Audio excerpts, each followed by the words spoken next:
What is going on, everyone? My name is Andy. Welcome back to another FPL video. Delighted to say that I have Luke back on the channel today. He was with us in pre-season, giving us lots of insight, especially into Man City. He's going to do exactly the same today and tell you whether Rico Lewis is absolutely nailed or not. And just to be clear, that is a joke. People on Twitter didn't seem to realise that. How you doing? I'm good, yeah. That humour fell a bit flat, didn't it? I think I started getting pelters for that straight away. So He's, cheers for that, Andy. he's But yeah, not no, He's not Pep Guardiola. I saw a few guys like, yeah, I think we realised that. But yeah, we're going to talk about Man City because obviously Rico Lewis has played 390 minutes, so it is kind of interesting, and he's playing well. Before we get on to that, how are you feeling about the season so far? yeah, it's been. I'd just say it's been interesting. I guess it's almost like be careful what you wish for, because the last few seasons have felt kind of a bit boring at the beginning for me. Like it seemed like there's been like a clear structure, mainly because of the pricing, I guess, of like obvious picks. And then I'm complaining, going, "Oh, this is boring. I need some stuff to do." And then this season, there does seem to be a lot of different options, and not quite getting the positive variance that I would like in certain situations. And then suddenly I'm like on the other side going, "Oh my God, this is rubbish. Like I'm having to make transfers every week. It wasn't part of my plan." But to be honest, I would still take that over the just sort of kicking back. Because at least like it's more hands-on, right? You have to get involved, you have to start using your brain a bit more. Lots of different viable options. So although I haven't had all the rub of the green, it's still been okay. It's still been fine. And it's, yeah, like I say, been more hands-on for me as a manager. I used to play Sky quite a lot, which was a much more hands-on game, and I know you did as well, Andy. It kind of lends itself to me, I guess. So hopefully I can benefit from that. But at the moment, it's just about okay. Yeah, It's an enjoyable season. I'm kind of the same because like, there's going to be so many swings, you just can't have everyone. Even if you've got a Exactly. draft with like Haaland and Salah, you probably don't have one of Palmer or Saka. And obviously, Palmer only Hmm. got 4 returns the other day, so that's going to happen quite a lot, I think. And I'm 2 million, so I'm doing even worse than you. Although, if anyone's worried about their rank, I had a look between our scores. So I'm 2.1 million, you're 600k. That's Hmm. basically a 19-point difference. And so apart from 2 points, that's basically because you used triple captain on Haaland, didn't you? Absolutely. That's what makes me feel a little bit worse. I'm really happy that the triple captain went well for me, but at the same time, I look at my position relative to everyone else, and if I hadn't used that, it would have been pretty bad. So, Basically yeah, I just where have I to. am. Well, not bad, I suppose, but it's just more like now I have to hope that later on, I guess your guy's triple captain doesn't quite bang as much as what that is, which it's going to be hard to match 17, but it's kind of a bit of a false position as a result. But there we go. Yeah, I suspect there'll be a lot of conversation around Haaland triple captain in whatever game week he plays Southampton at home. I think it's game week 9. So I Hmm. think that conversation will come back around. Maybe even Fulham in game week 7. But we'll worry about that closer to the time. All right, let's get on to Man City. Interesting thing so far. Obviously, Foden has only played 45 minutes, and then he's been ill for the last 2 games. And Rico Lewis has played 90 minutes every single game. When Walker came on the other day, it was for Vardy. Although I think he'd had like a bit of a knock. I don't think it was a case that Walker's just not going to play right back anymore. But Hmm. I guess I'll let you take it from here. What do you make of Man City so far in terms of how they're playing and whether that's going to stick? And I guess you know what the question is that everyone wants to know. What will Rico Lewis's minutes look like going forward? Yeah, so we did. I can't remember if it was on this pod or not, but we did the pre-season bit on Man City, and I also put a few tweets about sort of guessing how Pep might change for this season, because he often does seem to change, and it does seem like he has changed. It sort of went along with what I was saying, but not quite. He's done like a few different things. Of course, no one can guess the master. And I suppose the real big difference this season that everyone's seeing so far is the fact that the wingers are the ones holding the width. They're the ones rather than the fullbacks. Like last time, we would have Gvardiol, like famously, basically holding that left wing and then cutting in as well, basically operating as an attacker. Now he's got that. Everyone's accustomed to seeing it now. In possession, they have the back three, right? And now rather than have Gvardiol on the wing, they have the wingers stay high and wide. And that's like the big difference for this season, really. Um, which he's actually used in all of the games so far. Some people could argue, like, that's partially because of the players available, but I don't think it is. All the noise from the club is that that's what he wants to do. And the players that are signed suggest that as well and let go. So I think it's here to stay. We know with Pep that he will still change on opponent. I think he will do, but I think this will be kind of like the default and the go-to. And it's not until, I mean, we see it all the time. Obviously, you're unfortunate enough, I guess, to watch Man United versus Liverpool. Like the other teams will make tweaks in games to get around the press, right? That is what this is all about now at the top level. So I don't doubt that this will be Pep's go-to for a long time. But as soon as clubs start to work it out or something changes on the pitch during the game, there's no saying that he won't just tweak something or change it, right? Because that's what the best managers do. Um, yeah, so that's kind of how the way they've set up. The question around Rico Lewis is it's kind of almost twofold because we know that Walker was not available, right? And the bit that I think a lot of, I guess even fans, when I see it a lot, struggle with Man City is when they're doing the formation. The formation, when they're out of possession, they have that flat back four, right? They have that Gvardiol usually acting as the left back. They have the two centre backs, which could be any combination of players, but usually at the moment it's like Diaz and Akanji. And then you have the right back, which at the moment is Rico Lewis, but it could be Kyle Walker, right? And that's how they'll be in that flat back four. So any formation or tactic or anything that you guess up, if it doesn't have the possibility of having that flat back four, probably not going to be an option that Pep's going to pick. So in that out of possession setup, you've obviously got Rico Lewis versus Kyle Walker. So that's why people are saying, well, one or the other. And Kyle Walker wasn't available. So, and the only other player he could really push all the way out there would be Akanji. And he'd be like a third, but quite a distant third option. We have seen him do it, but it's quite rare.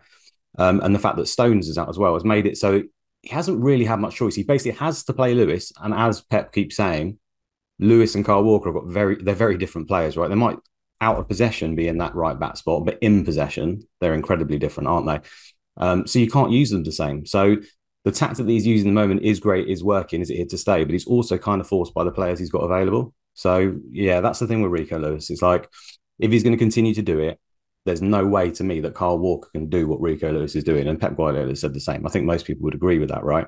So either he's got to change the setup a little bit when Kyle Walker comes back, or he doesn't play him. Those are the two options. And at the moment, I think he's probably going to keep the setup.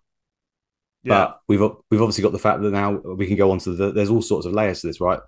Rico Lewis and Stones have now just gone along to England duty. Kyle Walker's sat at home for 14 days with Pep, and he usually likes to use the players that are in training that he sees, that he can look at their body language. So could you argue for the next game Walker's in a better position to start? Maybe. I think you've got a tactic that I sent you, haven't you, or a setup of the team? Yeah, that's what I've got on screen right now. So I think this is the in possession. So Foden on the right, the back three, Lewis in midfield. I mean, one thing quickly, so Walker and Stones have been available, but obviously they were back late from training. So I think they've been in the squads, haven't they? So he could have used them. The more games, obviously, I'm one of those people that plays quite safe. So I almost need to see like another 3-4 games of Rico Lewis playing before I'll be really happy. But I think it was interesting that he played against West Ham away. Like, I felt like that could have been a game where Kyle Walker might, in the past, have come in for. Again, it might just be that Pep wants to get to the international break, and then afterwards there'll be like a little bit of a reset, and possibly that's when he comes in. The Arsenal game is going to be key as well, I think. But I thought it was interesting that he didn't play against West Ham, so I think it's looking quite positive, right? At the moment. Yeah, that's definitely, because I was unsure whether Walker would play that game, because in the past I think he would have used, certainly last season, he would have used Walker in that game. I think there's a few things there, isn't there? So first of all, when Walker come on, I think we saw he looked really rusty. I still don't think he's fully ready. I think Pep Guardiola said afterwards that basically the pre-season is over and now we've got this break and everyone works and gets it. So that suggests to me that therefore they weren't ready to do it.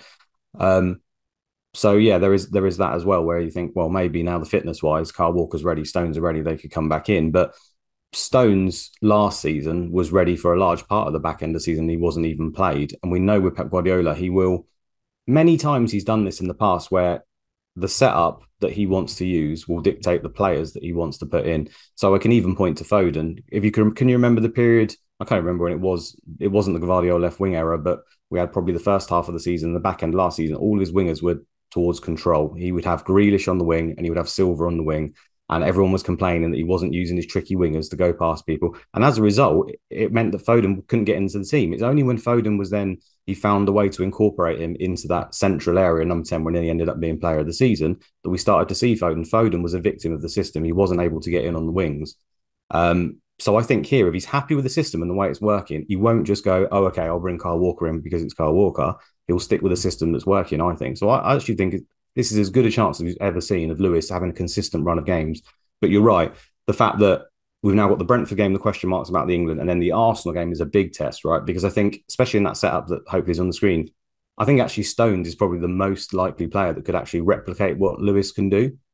So he wouldn't obviously step out from that right back out of possession. He'd step out from the centre back position. So that one, you could have obviously the Walker on the right back side, couldn't you, moving into the back three, and you could have Stones step out and do Rico Lewis position, which he's obviously a more physical guy as well. Rico's been coping very well physically recently, but you know, against Arsenal, that's quite a big test. So maybe you'd use someone like Stones, but I'm just not sure if he's ready to do that. So I actually think in this particular setup, Stones is competing more with Lewis for that role, if that makes sense. In different setups, it's Kyle Walker that competes with him. Yeah, I think this. If you're going to jump on, like, the problem is it's one of those moves that the longer you leave it, the more you'll talk yourself into the fact that Kyle Walker is going to come back in, because I think we all expect him to play at some point. So if I was wildcarding this week, I'd be tempted just to punt him. Like 4.6 million as a fifth defender or even fourth is not. It's really not the end of the world. And I know we said this about, or at least some of us said this about Kwanzaa in pre-season. That obviously went really wrong. But the difference here is Lewis is playing, and he's not just playing; he's playing really well. Like, he's a bit of a joke where he's ending up on the pitch.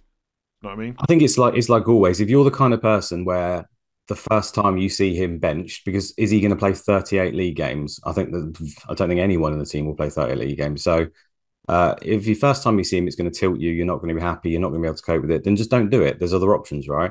But I'm with you. I would be very tempted, and if I had the option, the fact he's gone up in price means I couldn't do it, or if I was on wildcard, I think he's worth a gamble and putting in, because it's a cheap gamble that you can kind of cover for, hopefully, like you say. And the upside there is fantastic. If he is a player playing number 10 who's like that cheap and a defender for Man City, then I think he's been really unlucky only to get one assist so far. So you could be looking at a potential game breaker.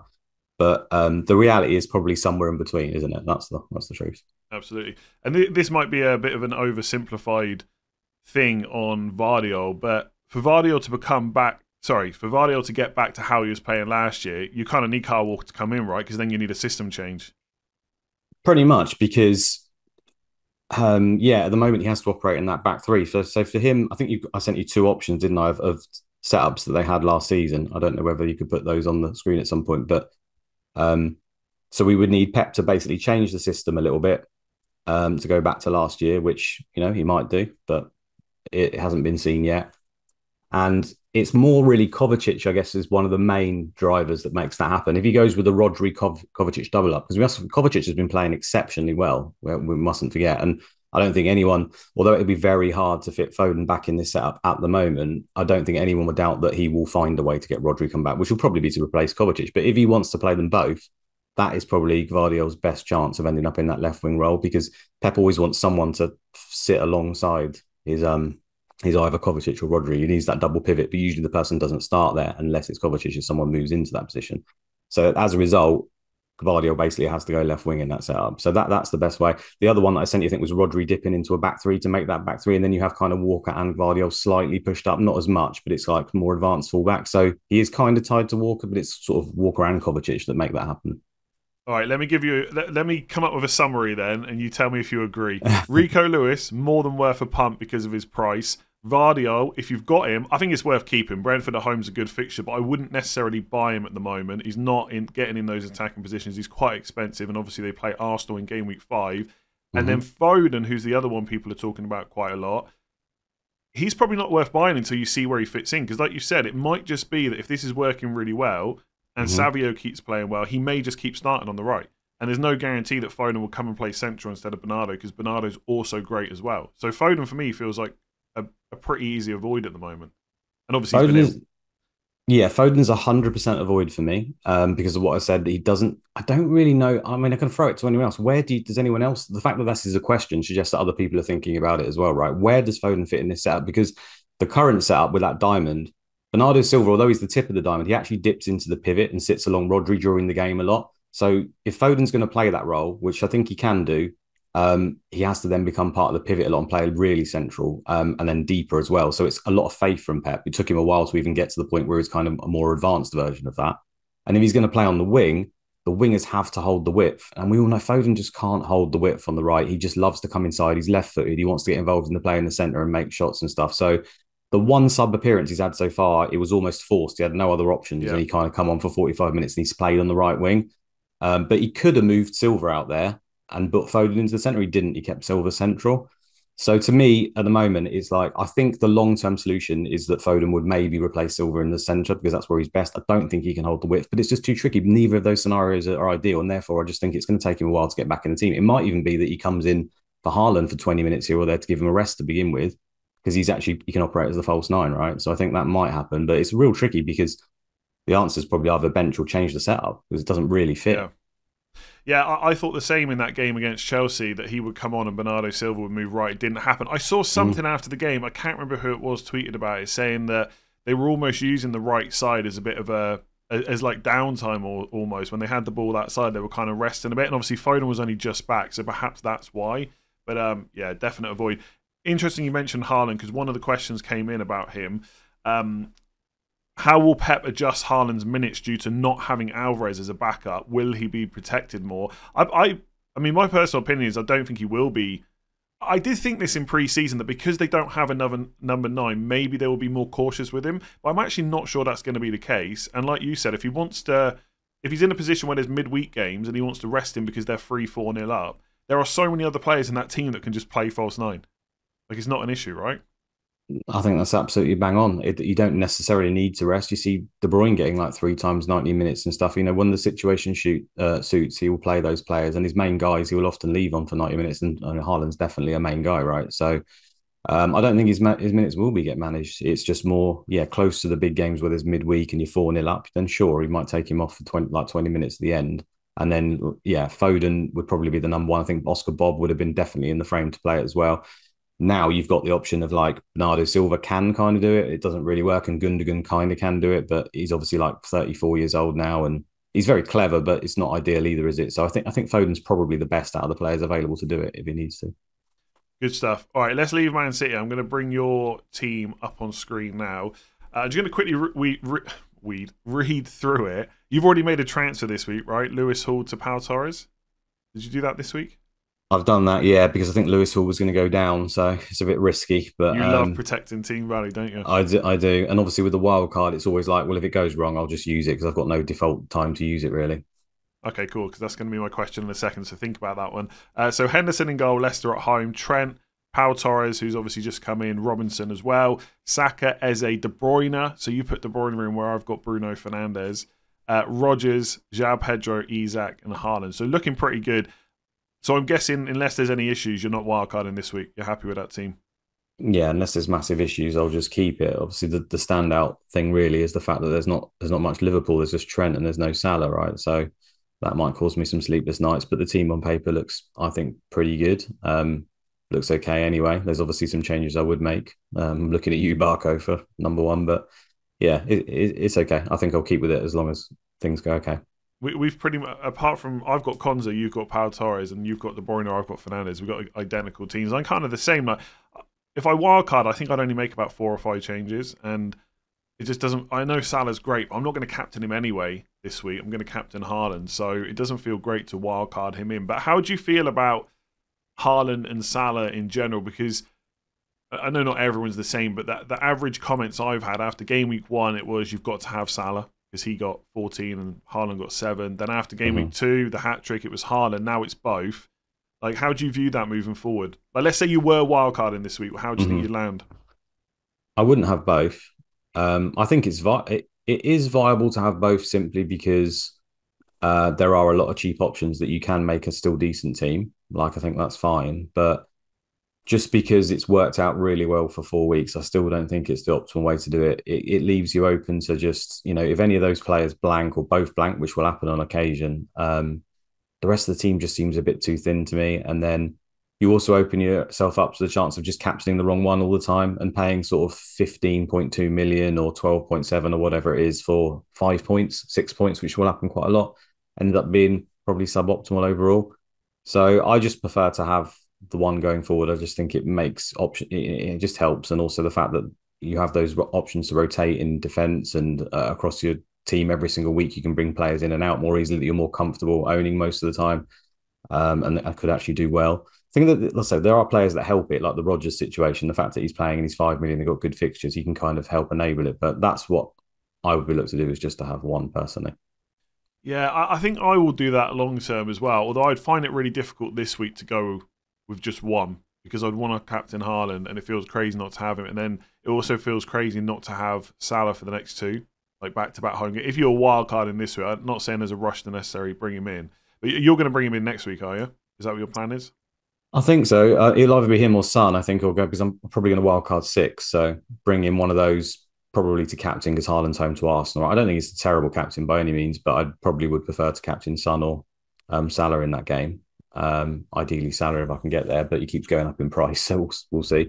And then from 6, I think It's just picking one, really, is probably what I'll do. If I can make it work with two, I'll certainly have a look at it. I'm not completely dismissing it, but yeah, I've already been through it. I think I just prefer one. And if I was going to pick one, it's just going to be Haaland at the end of the day, because I just think best team strike, he just looks so good. I think that he could easily hit another 30, 35 goals. And I know that doesn't matter. Salah could quite easily match it. He's looking fantastic as well. But I just think that Slot has got more options. And I just have more faith that Haaland will continue to score goals over and over and over. And I think maybe people are going to dismiss this, but Man United helped Salah to look even better as well. I know he did every game, every time. It's ridiculous. I should know by now to own Mo Salah when he plays against Man United. It's becoming a joke.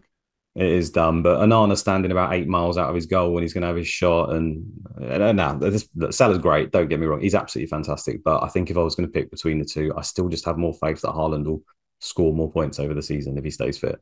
Yeah, I get it. I think in general, like I said this on a video the other day, there's people way ahead of me, and some of them got just Salah, some have got just Haaland, and some have got both. Like, it can all work. Mm-hmm. It's just all about the other players you pick, right? You've got to nail them as well. It's not just about those two players. And I think ultimately you're just going to have to hold your nerve, because there's going to be times when you've got only one and the other one is a better captain. Like, I've got the fixtures up on screen now.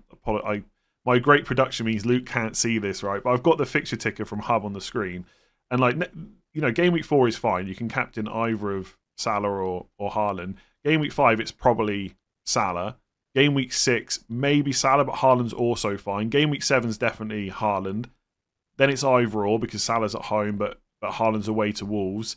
9 is probably definitely Haaland. Then you could argue it's Salah in 10 because it's Brighton at home. Then maybe Salah in 11 because it's Villa at home. So it's going to be quite close in some game weeks. But there's never a period from like now, apart from maybe the fact that Haaland is playing Arsenal in game week 5, and Salah's actually away to Arsenal in game week 8, I think it is. Either way, there's not really a period where one has a terrible fixture where if you just had to captain them, it would be bad. So I still think overall the squad is better. But I do think it relies on, I don't know, some of the more expensive like midfielders and forwards continuing to do well. Like the Fernandezes, the Odegaards, the Havertz, the Isaks, the Watkins even, who's only got 1 assist in the first 3. Like, if they don't perform well, then I think dropping one of Haaland or Salah will not work as well. Basically, you need those players to do better, because that's where you're going to spend your extra money on. Yeah, no, I agree with that, and I think that I don't think anyone can say, I know it feels that way, but after 3 weeks, that just because certain players haven't performed, they aren't fantastic players and fantastic picks moving forward. I know Watkins hasn't looked great, but I mean, he is great. He's going to be great, isn't he? And I think Palmer, if he remains fit, probably going to be great as well. And I think Saka is as well. And I think Odegaard and stuff, they're going to have their moments. It's just, it is hard to see sometimes because the points haven't been, and people are so led by those points. I understand that.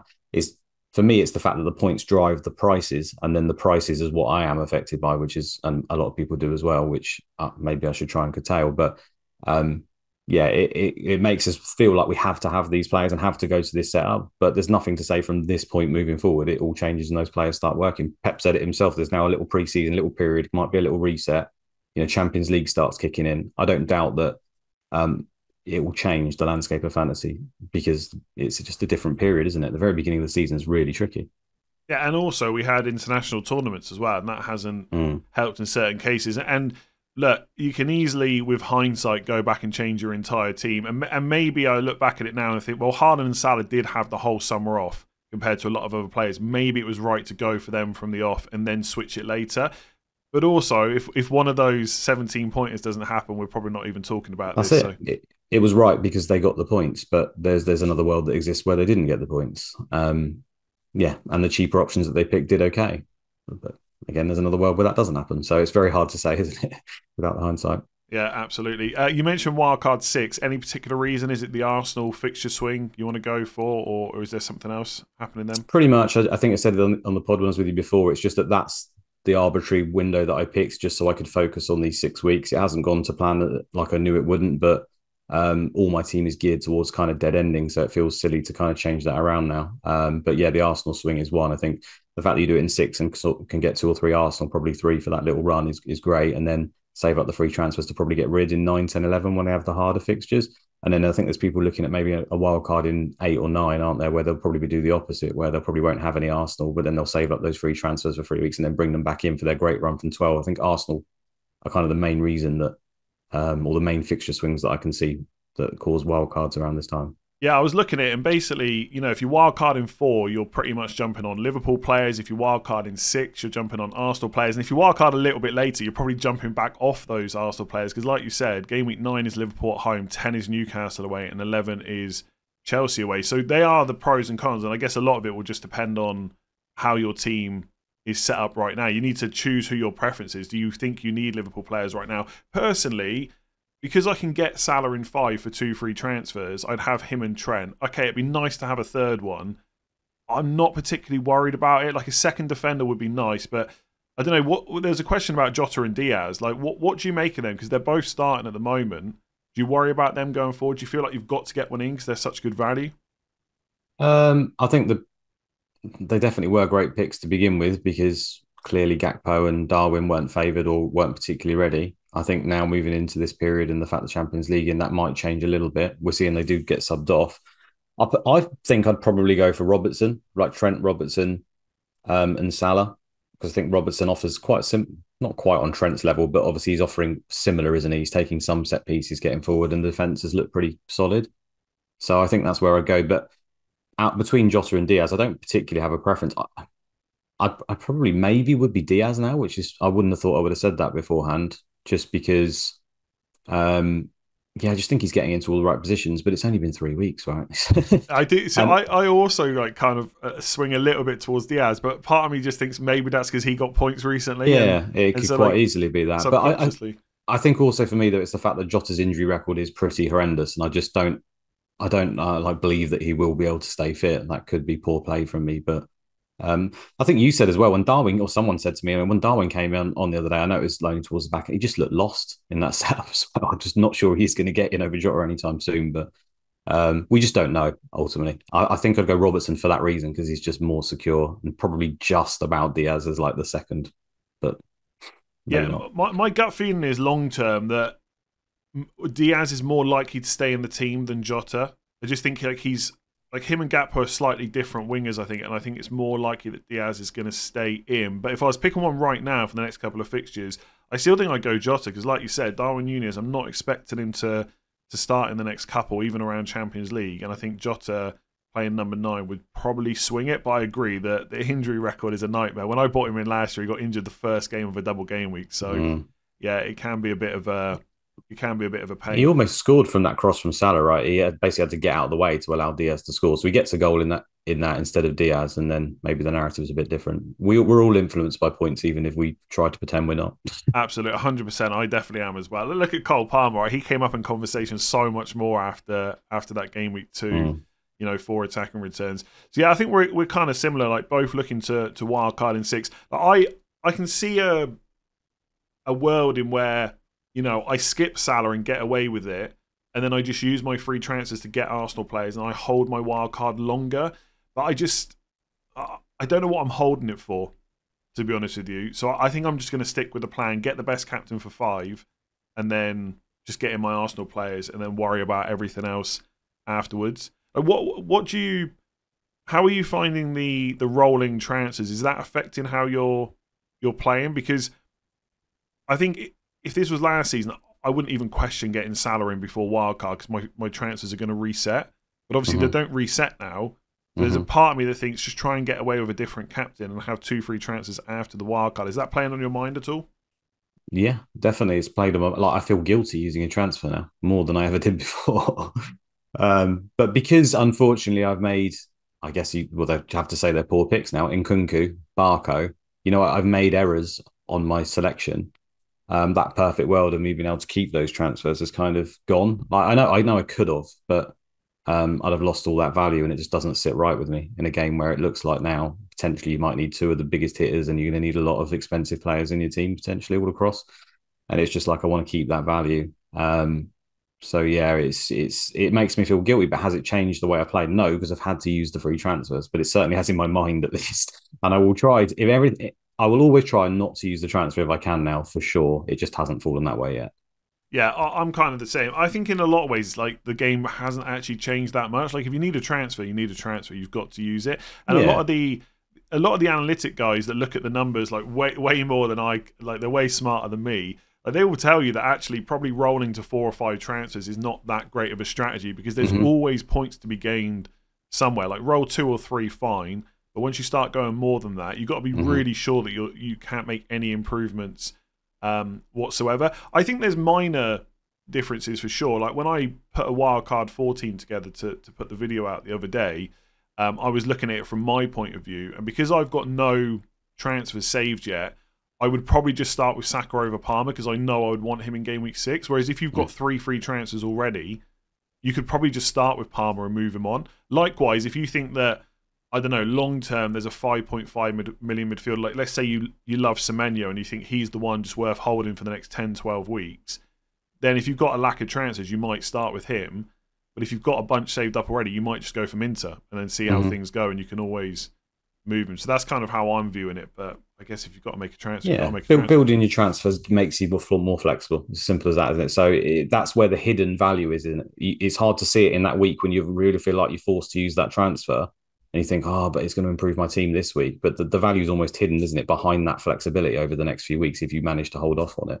So, agreed. Absolutely. Okay, I think we actually answered both the questions. Haaland's Liverpool attack. There was a question on wildcard, which again we've kind of touched on. Although I want to get your point of view on this because you kind of did this last year, I think. So for those of us that want to wildcard in game week 6 to 8, should we just do it now to avoid being priced out of players, even if our teams don't need it right now? So you kind of did that last year, I feel like, when the Aston Villa swing. I think Watkins got a hat-trick or something, then had great fixtures. And all their players were going up in price.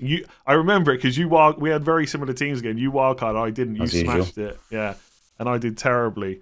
What do you think about wildcarding earlier just to ride the price rises? That, as usual, was us having similar teams, by the way, not me smashing you. I just want to clarify for anyone. That's not true at all.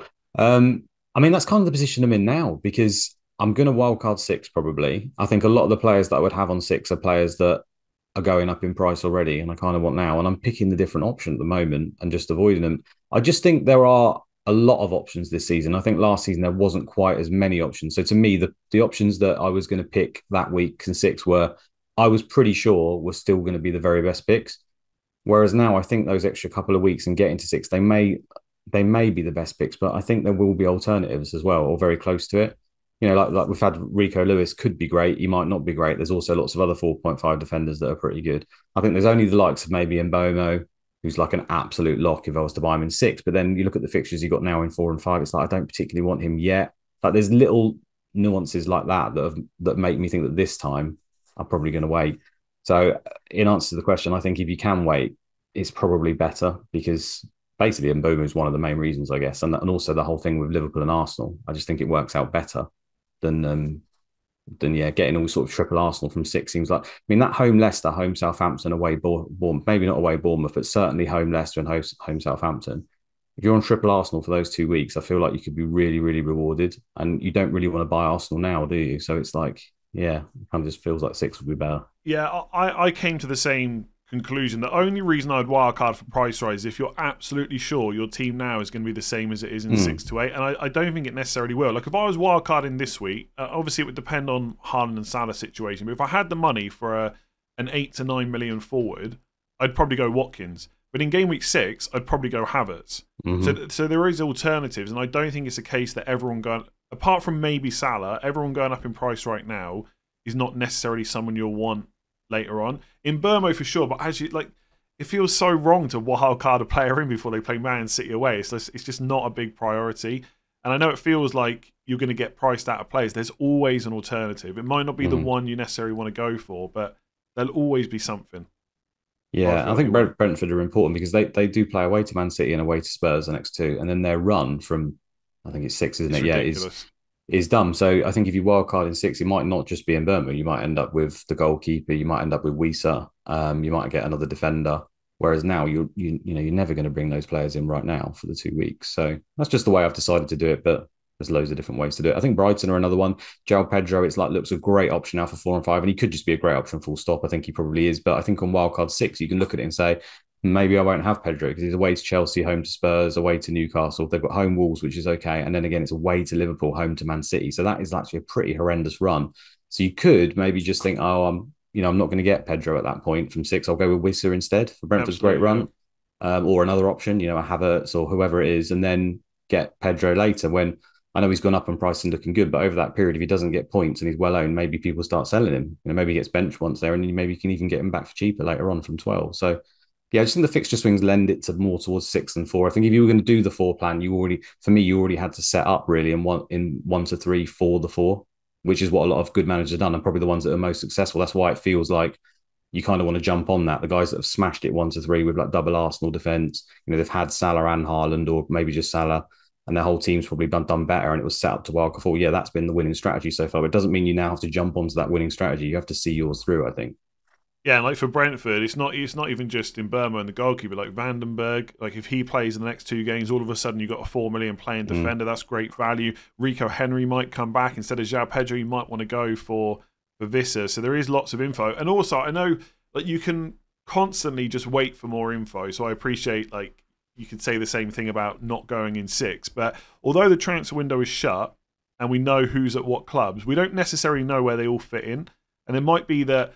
I highly doubt that Mateta's going to get dropped for Nketiah, but if Nketiah starts playing and is looking good over the next couple, then all of a sudden you've got another cheap forward that you can look at. Can Calvert-Lewin stay fit and look good over the next 2 away games? All of a sudden then Everton have got a great fixture run. So there is more information to be gained, although I acknowledge that you could say that every single week, but I think the next couple could be good. Plus Champions League starts back up, and obviously other European competitions, who's going to start getting rotated. Brighton you mentioned there. I actually think that if João Pedro keeps playing, you probably hold him through those really great fixtures. The more difficult fixtures. But also, maybe Rutter starts coming into the team now. How does that affect his minutes? I think João Pedro is looking good based on the first 3, but it might not end up like that. So, I think there's good info to be gained over the next 2. Cool. I don't really have anything else to ask. I feel like there's probably stuff I meant to ask about your team or the general FPL landscape. I think we've covered most of it. So, unless you want to talk about anything else, we can probably leave it there. I can ask you a question. So have you looked at Wolves fixtures from sort of not game week 9, 10 onwards? Yeah, they're ridiculous. I know it's a long way away, but I can actually, do you know what? I'll actually just quickly bring them up on the screen now. So if I could just go to game week 10, and I'll just put it to game week 18. They're right at the top, aren't they? Or near enough. Yeah, they're right at the top of the ticker. It's ridiculous. Yeah, I'll read it out quick. Palace at home, Southampton at home, Fulham away, Bournemouth at home, Everton away, West Ham away, Ipswich at home, Leicester away, Man United at home. So they play all of Ipswich, Leicester and Southampton in 7 game weeks. Yeah, and obviously the way Wolves have performed so far, I don't think many people would be eyeing up their players. But if you look at that timing, they have Man City in 8 and they have Brentford in 7. So probably isn't one where you necessarily would get them on. You certainly wouldn't get them now, and you probably wouldn't even get many on wildcard 6. But I think we probably need to have a plan, but it might be a good idea to have 1 or 2 for that run, right? And Cunha looks like a good option, and maybe even 8 Nori or someone like that. So, yeah, I just find it interesting because they're obviously a team that haven't performed well. The players don't look great. The players go down in price, but it might be quite surprising that a lot of content creators might peddling out the fact that you want to start getting on Wolves for this little run. So it'll be interesting to see how that goes. You might even have a different manager by then if it keeps going on the way it's going as well. Yeah, I think that would be madness. I think it's going to be one of those times where I saw someone say this yesterday, they're going to sack him after a really tough run. The new guy's going to do really well because the fixtures are really good. I think it'd be harsh on Gary O'Neill if they get rid of him after what he's done. But they're actually the most unique club because after that run there in 19, they go on a terrible run again, horrendous run with Chelsea, Arsenal, Liverpool, Newcastle, and then it comes back again in 26 where they've got another ridiculously good run. It's like their season is so split on these runs. They're quite an interesting club. I think there's not too many other teams I've looked at where it's like there's obvious sections when to own them compared to that. Wolves is so split. Yeah, I think for me, I've briefly looked at wildcards. I do look at it quite a lot, but I try not to do it too much because obviously stuff could just change over the next couple of weeks. But if Vandenberg's not playing for Brentford and I want to go for a structure with a 4 million defender and get burnt again like I did with Barco, then Mosquera is only 4 million. So he's worth looking at. I don't know if I'd be able to hide 8 Nuri in enough game weeks up until then, but I would definitely have a 4.5 million defender. So that is definitely a switch. And then I think it's quite not guarantee because I think Havertz is going to be such a good option in game week 6, but it's possible that I go with like a Haaland and 2 cheap forward setup. So there might just be room for Cunha later on rather than starting with. I guess it depends how deep the squad is, but like you said earlier, like stuff can change so quickly. Like if I was wildcarding this week, I'd probably have Haaland and Salah, whereas if I'd wildcarded in game week 3, I probably would have ditched Haaland and got massively punished for it. Yeah, and those that are on Raya, I think if you were still on him by game week 8, they then go on Arsenal go on that terrible run, don't they? 9, 10, 11, where there's an obvious switch straight to 9 to go to Johnston, who might be the number 1 keeper now for Wolves. So he started. Yeah, he's 4.4. He started straight away. I think Gary Neal said something like, James on Planet FPL mentioned this, that he said that Jose Sá didn't start because of all the transfer rumours and stuff like that, so his head wasn't right. But then I saw a tweet yesterday saying that Bentley might now be the number 2, so I'm not convinced Jose Sá is coming back in anytime soon. And I think Sam Johnston at 4.4 could be an option. I mean, maybe if there's enough money to go around, it might even be that you go for, like a Flecken and a Johnston and just spend the extra 0.4 over going for a 4 million dud, unless Areola happens to be injured for a while, but I don't think that's going to be the case. So there's a lot of options to consider, and I suspect the conversations will be a lot different after another couple of game weeks. Yeah, it's not where I expected us to go, so sorry for bringing that up. It's quite in the future, but something niche that maybe we're looking at the landscape a little bit further forward. I'll definitely be looking at Wolves players when I wildcard, absolutely. It's only a few game weeks away. Cool. Anything else? No, I say no, and then I always end up talking. I don't know why I do that. All I'd say is look at look at Man City versus Brentford the last 2 games. They've taken quite a unique setup where they've almost had so many attackers on the field and only Rodri as a single pivot. They also had Gvardiol left wing and they had Foden moving into 10, and he scored a hat-trick in one of those games. So just to throw that out there. So who's scoring the hat-trick this week? De Bruyne? Hopefully. That would be great. Obviously, I own him, so that would be fabulous. I can't see that happening, but it would be nice. I don't get hat-tricks and 4 goals from Kevin De Bruyne. There is someone on Twitter that does, but it's not me, unfortunately. Yeah, I'm the same. Luke, thank you for joining me. If you want to check Luke out on YouTube, he does a podcast most game weeks called the channel is Inspected Goals on podcast as well, so make sure to check that out and go and subscribe over there. I will leave links in the description below. Otherwise, I'll let you get on. Before we started this podcast, we're both old now, so we were talking about how tired we are in the morning. I mean, to be fair to Luke, he was working late. He's got an excuse. I just got tired from doing a little mini hike this morning. But yeah, so hopefully that was okay. Appreciate all your insights. And we'll do this again another time, I'm sure. Pleasure. Thanks, mate. Like, subscribe, all that good stuff. We'll catch you again soon.